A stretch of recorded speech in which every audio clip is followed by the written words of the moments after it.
স্বাধীনের পরে যাদের দায়িত্ব ছিল একটি নিরপেক্ষ পূর্ণাঙ্গ তালিকা তৈরি করার, মুক্তিযুদ্ধে কারা শহীদ হয়েছেন, এই সঠিক এবং পূর্ণাঙ্গ তালিকাটা তারা সেই সময় তৈরি করেনি, বরং এটিকে তালিকা তৈরি করতে গিয়ে সেখানে তারা রাজনীতি টেনে নিয়ে এসেছিল। বর্তমান সরকার নির্বাচনী ইশতেহারে নিবিড় গবেষণার ভিত্তিতে মুক্তিযুদ্ধের শহীদদের একটি পূর্ণাঙ্গ তালিকা প্রণয়নের অঙ্গীকার ব্যক্ত করেছে। উক্ত অঙ্গীকার বাস্তবায়নের লক্ষ্যে প্রয়োজনীয় কার্যক্রম গ্রহণের জন্য এরই ভিতর মুক্তিযুদ্ধ বিষয়ক মন্ত্রণালয় বিভিন্ন উদ্যোগ গ্রহণও করেছে। মাননীয় সদস্য জনাব মোহাম্মদ রুহুল আমিন দুলাল, পিরোজপুর ৩ আসন থেকে নির্বাচিত। মাননীয় স্পিকার, আপনাকে ধন্যবাদ। আমার প্রশ্ন, মাননীয় প্রধানমন্ত্রী অনুগ্রহ করিয়া বলিবেন কি 1971 সনের মুক্তিযুদ্ধে যাহারা শহীদ হয়েছেন তাহাদের তালিকা এবং যাহারা গণহত্যার শিকার হয়েছেন তাহাদের তালিকা করা হবে কিনা, এ বিষয়ে শহীদ পরিবারের সঠিক সংখ্যা ও গণহত্যার সঠিক তালিকা প্রকাশ করার কোনো পরিকল্পনা সরকারের আছে কিনা, থাকিলে তাহা কবে নাগাদ শুরু হইতে পারে? মাননীয় স্পিকার, আপনাকে ধন্যবাদ। আপনাকে ধন্যবাদ মাননীয় সদস্য। মাননীয় প্রধানমন্ত্রী। বিসমিল্লাহির রহমানির রহিম। মাননীয় স্পিকার, আপনাকে ধন্যবাদ। মাননীয় সংসদ সদস্য, আপনাকে আপনার একটি মূল্যবান প্রশ্নের জন্য আন্তরিকভাবে ধন্যবাদ। মাননীয় স্পিকার, আমাদের মহান মুক্তিযুদ্ধের সময় অগণিত মানুষ গণহত্যার শিকার হয়েছেন, কিন্তু আনফরচুনেট বিষয় হচ্ছে দেশ স্বাধীনের পরে যাদের দায়িত্ব ছিল একটি নিরপেক্ষ পূর্ণাঙ্গ তালিকা তৈরি করার, মুক্তিযুদ্ধে কারা শহীদ হয়েছেন, এই সঠিক এবং পূর্ণাঙ্গ তালিকাটা তারা সেই সময় তৈরি করেনি, বরং এটিকে তালিকা তৈরি করতে গিয়ে সেখানে তারা রাজনীতি টেনে নিয়ে এসেছিল। অথচ এই মানুষগুলোর আত্মত্যাগের বিনিময়ে আমরা অর্জন করেছিলাম আমাদের কাঙ্ক্ষিত স্বাধীনতা। বিষয়টির গুরুত্ব অনুধাবন করে বর্তমান সরকার নির্বাচনী ইশতেহারে নিবিড় গবেষণার ভিত্তিতে মুক্তিযুদ্ধের শহীদদের একটি পূর্ণাঙ্গ তালিকা প্রণয়নের অঙ্গীকার ব্যক্ত করেছে। উক্ত অঙ্গীকার বাস্তবায়নের লক্ষ্যে প্রয়োজনীয় কার্যক্রম গ্রহণের জন্য এরই ভিতর মুক্তিযুদ্ধ বিষয়ক মন্ত্রণালয় বিভিন্ন উদ্যোগ গ্রহণও করেছে। এর মধ্যে রয়েছেন, মাননীয় স্পিকার, এর মধ্যে রয়েছে মুক্তিযুদ্ধ বিষয়ক গবেষকদের নিয়ে বিশেষজ্ঞ সভা আয়োজন, বিভিন্ন অংশীজনদের সঙ্গে ধারাবাহিক আলোচনার মাধ্যমে একটি বিস্তারিত এবং বাস্তবসম্মত কর্ম পরিকল্পনা প্রণয়ন এবং অবশ্যই তার ভিত্তিতে কার্যক্রম গ্রহণ। এই ধরনের উদ্যোগ বাস্তবায়নের মাধ্যমে গণহত্যার শিকার এবং সকল শহীদদের একটি নির্ভুল ও গ্রহণযোগ্য তালিকা প্রণয়ন এবং তাদের আত্মত্যাগের যথাযোগ্য স্বীকৃতি ও মর্যাদা প্রদান করা সম্ভব হবে বলে আমরা মনে করি। মাননীয় স্পিকার, ধন্যবাদ। আপনাকে ধন্যবাদ মাননীয় প্রধানমন্ত্রী। মাননীয় সদস্য জনাব মোহাম্মদ রুহুল আমিন দুলাল একটি সম্পূরক প্রশ্ন করতে পারেন। প্লিজ প্রশ্ন করবেন সরাসরি। মাননীয় স্পিকার, আপনাকে ধন্যবাদ। বিষয়টি যে মুক্তিযুদ্ধের বিষয়ে পোস্টের বাইরে কিছু করারও সুযোগ নেই। মাননীয় স্পিকার, আমার মাননীয় প্রধানমন্ত্রী মহোদয়ের কাছে প্রশ্ন, এই বাংলাদেশে অনেক ভুয়া মুক্তিযোদ্ধা আছে। আওয়ামী লীগের কর্মীদেরকে পুনর্বাসন করছে এই আওয়ামী লীগ সরকার, তাদেরকে মুক্তিযোদ্ধা হিসেবে নিয়োগ দিয়ে মাসে 20,000 টাকা ভাতা পায়।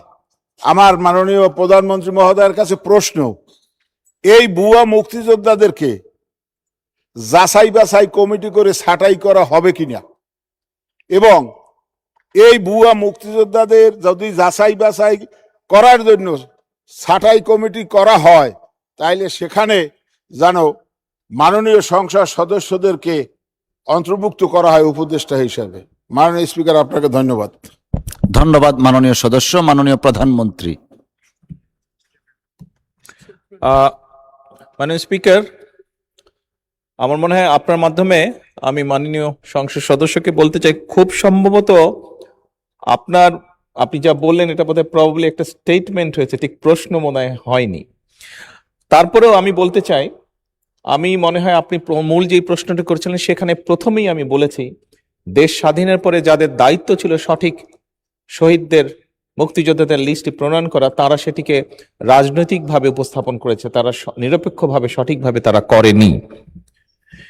এবং আপনার স্টেটমেন্টের দ্বিতীয় পর্যায়ে যেটা আপনি বলেছেন, আমরা এরই মধ্যে মুক্তিযুদ্ধ বিষয়ক মন্ত্রণালয় তারা বিশেষজ্ঞ ব্যক্তিদেরকে নিয়ে কমিটির মতন করে গঠন করেছে, যেখানে আমরা চেষ্টা করব আপনি যেই বিষয়টি উল্লেখ করেছেন সেইখানে সঠিক যারা মুক্তিযুদ্ধ, সঠিক যারা শহীদ তাদেরকে চিহ্নিত করার জন্য। ধন্যবাদ মাননীয় স্পিকার। ধন্যবাদ মাননীয় প্রধানমন্ত্রী। আমরা একটা সম্পূরক প্রশ্ন নিচ্ছি। কুড়িগ্রাম 1 আসন থেকে নির্বাচিত মাননীয় সদস্য মোহাম্মদ আনোয়ারুল ইসলাম, দয়া করে প্রশ্ন করবেন। ধন্যবাদ আপনাকে। আসসালামু আলাইকুম রহমতুল্লাহ। মাননীয় স্পিকার, আপনাকে ধন্যবাদ।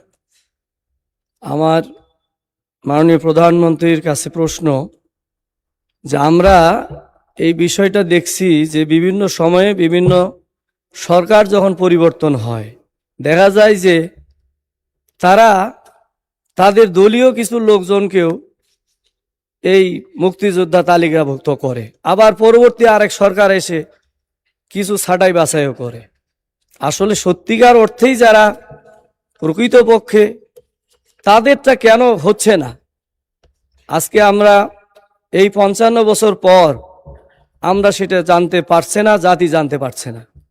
এই জন্য আমার প্রশ্নটা এইটাই যে এই বর্তমান সরকারের এই পরিকল্পনা আছে কিনা যে সঠিক একেবারে পুঙ্খানুপুঙ্খভাবে বিশ্লেষণ করে যাতে করে যারা প্রকৃতপক্ষে মুক্তিযোদ্ধা তাদেরকে চিহ্নিত করে তাদেরকে তালিকাভুক্ত করা, আর যারা মুক্তিযোদ্ধা নয় যারা বিভিন্নভাবে দলীয়করণের মাধ্যমে হয়েছে তাদেরকে ছাঁটাই করে একটা প্রকৃত মুক্তিযোদ্ধা তালিকা জাতির কাছে প্রকাশ করার পরিকল্পনা আছে কিনা, এটি আমার প্রশ্ন। মাননীয় স্পিকার, আপনাকে ধন্যবাদ। ধন্যবাদ মাননীয় সদস্য। মাননীয় প্রধানমন্ত্রী। ধন্যবাদ মাননীয় স্পিকার। মাননীয় সংসদ সদস্য, আপনার প্রশ্নের পরিপ্রেক্ষিতে আমি বলতে চাই, আপনাকে একটু আমি স্মরণ করিয়ে দিতে চাই, বাংলাদেশ জাতীয়তাবাদী দল হচ্ছে শহীদ রাষ্ট্রপতি জিয়াউর রহমানের গঠিত দল। মাননীয় সংসদ সদস্য, আপনাকে একই সাথে আমি স্মরণ করিয়ে দিতে চাই, শহীদ রাষ্ট্রপতি জিয়াউর রহমান একজন মুক্তিযোদ্ধা ছিলেন, মাঠে থেকে যুদ্ধ করেছেন। এবং শুধু তাই নয়, শহীদ রাষ্ট্রপতি জিয়াউর রহমান স্বাধীনতার ঘোষণাও দিয়েছিলেন।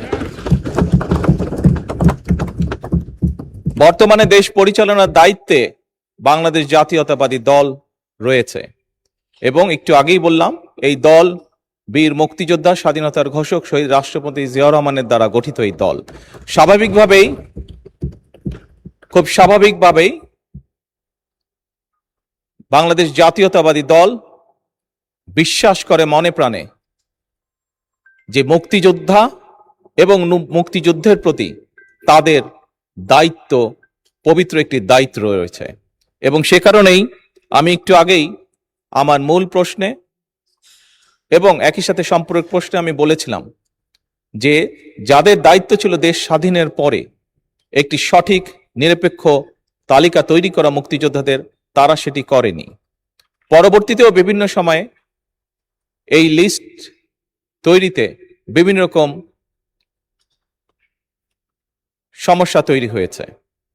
বর্তমানে সরকার চেষ্টা করছে বিভিন্ন বিশেষজ্ঞদেরকে নিয়ে যাতে আমরা একটি পূর্ণাঙ্গ সঠিক মুক্তিযুদ্ধের তালিকা, মুক্তিযোদ্ধাদের তালিকা তৈরি করতে পারি। মাননীয় স্পিকার, আপনাকে ধন্যবাদ। আপনাকেও ধন্যবাদ মাননীয় প্রধানমন্ত্রী।